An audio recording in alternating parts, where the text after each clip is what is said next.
Oke, selamat datang. Pernah kepikiran nggak sih gimana caranya Indonesia yang isinya ribuan pulau bisa jadi satu negara kesatuan yang utuh? Nah, kali ini kita akan bahas perjalanan luar biasa itu dari sisi hukum dan konsepnya. Langsung aja ya, kita mulai dengan satu angka yang wow, 17.504. Yup, segitu banyaknya jumlah pulau yang jadi bagian dari Indonesia. Coba bayangin deh skala geografisnya.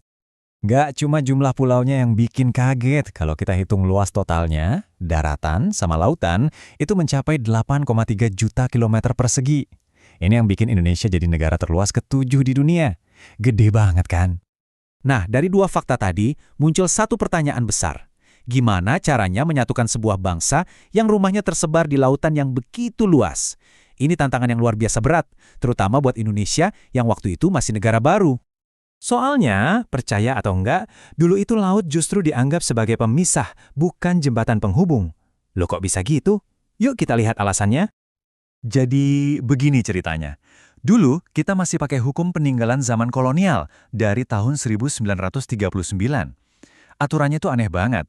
Laut di antara pulau-pulau kita, kayak Laut Jawa atau Laut Flores, itu dianggap perairan internasional.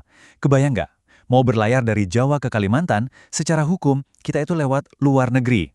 Ini jelas bikin negara kita jadi terpecah-pecah dan gampang banget disusupi. Ancaman serius buat persatuan dan keamanan nasional. Tapi, ada satu momen yang mengubah segalanya. Sebuah titik balik dalam sejarah kita. Lahirlah sebuah deklarasi yang super berani dan visioner. Dan inilah dia, Deklarasi Juanda. Dikeluarkan pada tanggal 13 Desember 1957 oleh Perdana Menteri saat itu, Juanda Kartawijaya. Tanggal ini penting banget, karena inilah momen yang mendefinisikan ulang Indonesia di peta dunia. Jadi apa sih isi utamanya? Konsepnya ini, prinsip negara kepulauan, sebuah ide yang revolusioner pada masanya. Intinya, semua perairan yang ada di sekitar dan di antara pulau-pulau kita itu adalah satu kesatuan wilayah yang nggak terpisahkan. Bagian dari NKRI. Laut bukan lagi tembok, tapi justru jadi perekatnya. Nah, deklarasi ini punya 3 tujuan utama yang strategis banget. Pertama, ya jelas, menyatukan wilayah NKRI jadi satu kesatuan yang utuh. Kedua, menetapkan batas-batas wilayah kita yang baru dan jelas. Dan ketiga, ini juga krusial, mengatur lalu lintas laut untuk menjamin keamanan dan keselamatan negara. Sangat terarah. Oke, sekarang kita lihat hasil nyatanya. Gimana sih deklarasi ini akhirnya benar-benar ngegambar ulang batas negara kita di peta dunia? Dan yang paling keren, konsep negara kepulauan ini nggak cuma jadi deklarasi doang. Ide ini langsung diabadikan dalam hukum tertinggi kita, Undang-Undang Dasar 1945, tepatnya di pasal 25A. Ini memberikan landasan konstitusional yang super kuat bagi keutuhan wilayah Indonesia. Coba deh kita lihat rinciannya. Di utara, daratan kita berbatasan langsung sama Malaysia. Tapi lihat deh, batas lautnya. Ada Malaysia, Singapura, Thailand, Vietnam, sampai Filipina. Kompleks banget kan? Di timur, kita berbatasan darat dengan Papua Nugini, dan di selatan dengan Timor Leste. Ini nunjukin betapa pentingnya punya definisi batas laut yang jelas. Tapi, tunggu dulu. Apa benar wilayah sebuah negara itu cuma sebatas yang bisa kita gambar di peta? Ternyata konsepnya bisa jauh lebih luas dari itu loh.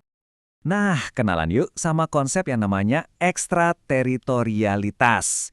Gampangnya gini, ini adalah wilayah satu negara yang lokasinya ada di negara lain, tapi secara hukum wilayah itu dianggap bagian dari negara asal. Konsep ini diakui loh dalam hukum internasional, dan ini menarik banget. Contohnya apa? Gampang kok. Gedung Kedutaan Besar Indonesia di Korea Selatan itu secara hukum adalah tanah Indonesia. Sama juga kayak kapal berbendera Indonesia yang lagi berlayar di tengah samudra. Di atas kapal itu yang berlaku ya hukum Indonesia. Oke, kita udah ngomongin soal wilayah dan perbatasan. Sekarang, mari kita sambungkan semua ini ke tujuan utamanya. Ujung-ujungnya buat apa sih? Jawabannya adalah kedaulatan nasional dan kontrol atas sumber daya alam. Iya, kenapa sih ngotot banget menyatukan wilayah ini? Kenapa garis di peta dan semua aturan hukum ini punya dampak nyata buat kehidupan kita sehari-hari? Jawabannya ada di jantung konstitusi kita, pasal 33 UUD 1945. Pasal ini bilang dengan sangat jelas, semua kekayaan alam di dalam wilayah kita, yang sekarang udah jadi satu kesatuan, itu harus dikuasai negara dan dipakai buat satu tujuan, kemakmuran rakyat. Itulah tujuan akhirnya. Jadi ini tuh kayak sebuah lingkaran yang saling nyambung. Kita punya wilayah yang utuh, yang memungkinkan negara untuk menguasai dan mengelolanya. Nah, penguasaan oleh negara ini tujuannya cuma satu, untuk kemakmuran kita semua. Ketiga elemen ini saling menguatkan. Jadi kesimpulannya, deklarasi Duanda itu jauh lebih besar maknanya daripada sekedar gambar ulang peta.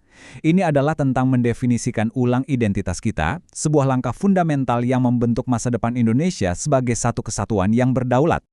Nah, pembahasan kita kali ini meninggalkan satu pertanyaan penting buat zaman sekarang.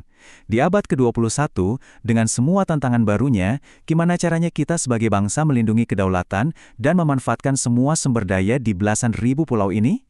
Ini adalah pemikiran yang perlu kita renungkan bersama.